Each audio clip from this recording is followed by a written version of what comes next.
মমতা বাংলাদেশ নিয়ে কথাবার্তা বলতে মুখ সাবধানে কথা বলুন। বাংলাদেশে 18 কোটি মানুষ, তখন ছিল 6 কোটি মানুষ, যুদ্ধ করে প্রমাণ করে দিয়েছে স্বাধীনতা।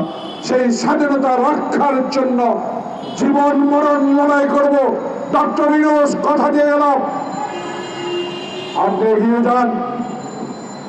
আপনাকে প্রতিহত, আপনার বিরুদ্ধে ষড়যন্ত্র করার কোন সাহস বাংলাদেশে তাদের প্রেতাত্মা থাকলেও পশ্চিম কালো আমাদের সামনে আর হাজির হতে পারবে না। কিসের ভয় আপনার? কার ভয়? আপনি তো বলেই দিয়েছেন নাড়াছাড়া বেশি করবেন না, 7 সিস্টার কোর্ট কাছে।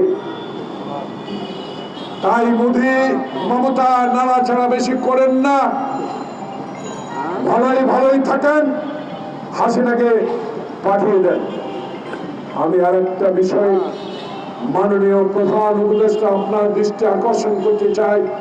জনগণের পক্ষ থেকে জনগণ বলা শুরু করেছে যে কোর্টে কোনোদিন খালেদা যে বিচার পায়, যে আদালতে কোনোদিন আমার বিএনপির লক্ষ লক্ষ লোক যারা হাঁটু পানিতে দাঁড়িয়ে রাত কাটিয়েছে, যারা কবরস্থানের জঙ্গলে থেকে পুলিশ থেকে রক্ষা পেয়েছে, তাদের বক্তব্য স্পষ্ট।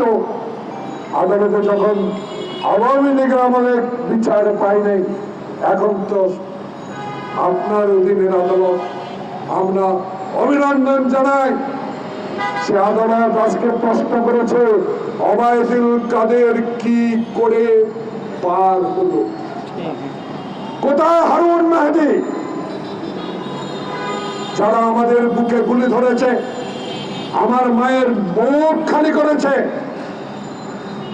মানুষ আপনার কাছে মাননীয় প্রধান উপদেষ্টা এবং স্বরাষ্ট্র মন্ত্রণালয়ের মাননীয় উপদেষ্টা, আপনি একজন সৎ ব্যক্তিত্ব, আপনার কাছে জানতে চায়। আপনার মিনিস্ট্রি থেকে বলা হচ্ছে সরকার জানে না, তাহলে সরকার জানে না কেন জনগণ জানতে চায়? কিভাবে ওবায়দুল কাদের গেল, কিভাবে হারুন বিপ্লব পালালো? বাংলাদেশে যারা লুট করে ব্যাংককে বাড়ি করেছে, যারা লুট করে মানুষের টাকা কানাডায় বেগম পড়া করেছে, যারা মায়ের বুক খালি করেছে, যারা আয়না ঘর তৈরি করে মাসকে মাস আমার নেতা কর্মীকে আয়না ঘরে আটকে রেখেছে, তারা কি করে পালিয়ে যায়? এটার জবাব তো দেওয়া উচিত। জনগণ তো আপনাদের উপর বিশ্বাস হারিয়ে ফেলবে। আমরা চাই না আপনার উপরে মানুষ বিশ্বাস হারিয়ে ফেল।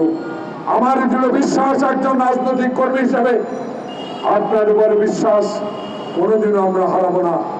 শুধু এইটুকু বলেন, জুলাই 2025 না 2024 না 2026, এই বিষয়গুলো স্পষ্ট করা উচিত। কারণ নির্বাচনের সুনির্দিষ্ট একটা ম্যাপ প্রয়োজন, তাহলে জনগণ আশ্বস্ত হবে আওয়ামী লীগের পৃথকতার আবার ষড়যন্ত্র করতে পারবে না।